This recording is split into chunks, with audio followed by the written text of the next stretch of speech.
एक मुल्क है, उसका अजीब कानून है। कानून क्या है? वहां के लोग जो बादशाह बनाते हैं उनका नियम अलग है, दस्तूर अलग है। कैसे? सारे मुल्क के जो उस कंट्री के लोग हैं, वो उनके जो बड़े बड़े लोग हैं, वो सरहद पर जाकर खड़े हो जाते हैं उनके साल की पहली तारीख पर। और जो बंदा उनकी सरहद में सबसे पहले दाखिल होता है फजर में, उसको ताज पहना देते, उसको बादशाह बना देते। बादशाह बना देते, उसको लेकर के आते हैं, लेकिन उसको पहले बताते हैं कि साहब हमारे मुल्क का नियम है, जो हमारी कंट्री में सबसे पहले इस तारीख को आता है अजनबी, उनके गांव का नहीं, बाहर वाला, वो हमारा बादशाह होता है। और बादशाह पूछता है उसके बाद क्या करोगे? सबसे पहले का वो बताते भी हैं कि साल भर तक बादशाह बनाएंगे, बस साल भर के बाद ये तारीख जो आज हमने ताजपोशी की है, जब आएगी हम जंगल में ले जाकर दरिंदों के पास छोड़ कर आएंगे। मंजूर है तो बादशाह बनो, छोड़ करके आएंगे, ये भी पक्की बात है। हमेशा का नहीं बनाएंगे, एक साल बस। कौन एक साल की हुकूमत को छोड़ता है? यहाँ 4 दिन का कारपोरेटर नहीं छोड़ता। मुल्क की हुकूमत किसी को मिल रही हो तो लोग आते थे और एक साल ऐश करते थे। और ये कौम, ये जो मुल्क है, यहाँ के बड़े लोग साल खत्म होते ही उसको उठाकर ले जाते और एक भयानक जंगल में छोड़ करके आते, जहां पहले वाले बादशाहों को भी जानवर खा गए, वो दरिंदों के हवाले हो जाता था। इसी तरह एक साल आया, इनका बादशाह छोड़ करके आ गए, नया बादशाह इनको चाहिए था। बॉर्डर पर जाकर खड़े हो गए, रात भर सरहद। सुबह जैसी हुई, देखा जो सबसे पहले दाखिल हो रहा है वो एक आलिम रब्बानी था। लोगों ने कहा आ जाइए हमारे बादशाह सलामत। उन्होंने कहा ये कैसे अचानक बादशाह, मैं नया आ रहा हूं। कहा हमारे मुल्क का ये नियम है, जो सबसे पहले इस तारीख में दाखिल होता है हम ताज पहनाते हैं, बादशाह बनाते हैं। तो उन्होंने कहा, पूछा फिर क्या होता है? कहा सारे इख्तियारात आपके, जैसा चलाना है मुल्क को चलाइए, फौज आपकी, पुलिस आपकी, सारा डिपार्टमेंट आपका। कहा फिर क्या होगा? कहा साल भर के बाद हम जंगल में ले जाकर छोड़ देंगे। साल खत्म होने के बाद बादशाह भी गई, मंजूर है तो आप बनिए, नहीं तो फिर दूसरे का इंतजार करेंगे। उस आलिम रब्बानी ने कहा मंजूर है, बन जाता हूं।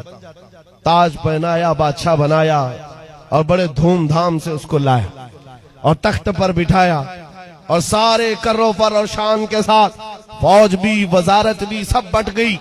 सारी चाबियां खजाने की नए बादशाह के हाथ में। लेकिन ये नया बादशाह जो आया, इसने क्या किया? सबसे पहले दूसरे ही दिन कहा सारे मेरे बड़े वजीर सामने आ जाए। जब आए तो कहा मेरी ख्वाहिश है कि मैं वो जंगल देखना चाहता हूं जहां तुम छोड़ कर आते हो। साल भर के बाद जहां छोड़ करके आते हो वो जंगल मुझे पहले दिखाओ। बादशाह की ख्वाहिश है, एहतराम करना है, जो बादशाह कहेगा उस पर अमल करना है।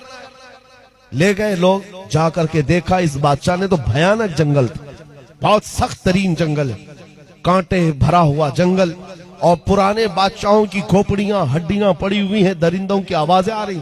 बादशाह वापस आया। आने के बाद उसने रात को बड़े बड़ी जो वजारतें थी, डिपार्टमेंट थे, उनको बुलाया और कहा मेरे महल से लेकर उस जंगल तक एक खूबसूरत रास्ता बनाओ। 2 महीने तक खाली रास्ता ही बनता रहा। और जब खूबसूरत रास्ता बन गया तो फिर बादशाह ने बुलाया वजीरों को, कहा उस जंगल में जितने कांटे के झाड़ियां हैं सबको खत्म करो, जितनी हड्डियां पड़ी हैं सबको निकालो। 2 महीने तक वो भी सफाई करता रहा। उसके बाद फिर 4 महीने गुजर गए तो बादशाह ने कहा यहाँ पर फूलों के दरख्त उगाए जाएं, खुशबूदार पौधे बसाए जाएं, और वो भी कर दिए गए। फिर बादशाह ने कहा मेरी ख्वाहिश है कि यहाँ एक अच्छा महल बनाया जाए। अच्छा महल, वो भी 2 महीने में महल भी तैयार। बादशाह ने कहा मेरी ख्वाहिश है कि यहाँ एक नाला बहाया जाए, यानी एक हाउस बनाया जाए। महल के अतराफ बागीचा लगाया गया, फूल पौधे सारी चीजें। ये बादशाह कुछ किया ही नहीं, साल भर वो महल ही बनाता रहा। जहां ये लोग छोड़ के आने वाले थे उसको बदल ही डाला।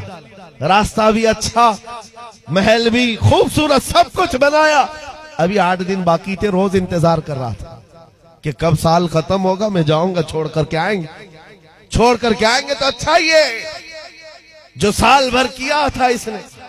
साल खत्म होने के बाद जो डेट आई नए बादशाह के इंतखाब की, कोई आ ही नहीं रहा।